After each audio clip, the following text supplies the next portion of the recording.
আলোচিত TikToker Prince Mamun ওরফে আব্দুল্লাহ আল মামুনকে ফের গ্রেফতার করেছে পুলিশ। রাজধানীর ভাটারা থানায় ১৪ আগস্ট বৃহস্পতিবার তাকে গ্রেফতার করা হয়। বিষয়টি নিশ্চিত করেছেন ভাটারা থানার ইনচার্জ মোহাম্মদ রাকিবুল হাসান। তিনি বলেন, বিজ্ঞ আদালতের ওয়ারেন্টের ভিত্তিতে প্রিন্স মামুন ওরফে আব্দুল্লাহ আল মামুনকে গ্রেফতার করা হয়েছে।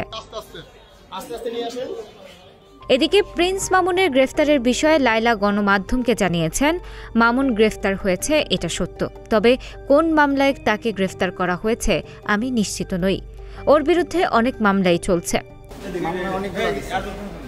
এর আগে গত বছর জুন মাসে রাজধানীর ক্যান্টনমেন্ট থানায় লায়লার করা ধর্ষণের মামলায় তাকে গ্রেফতার করা হয়। তারপর প্রিন্স মামুনের বিরুদ্ধে লায়লার মামলা খারিজ করে দিয়েছিলেন ট্রাইব্যুনাল।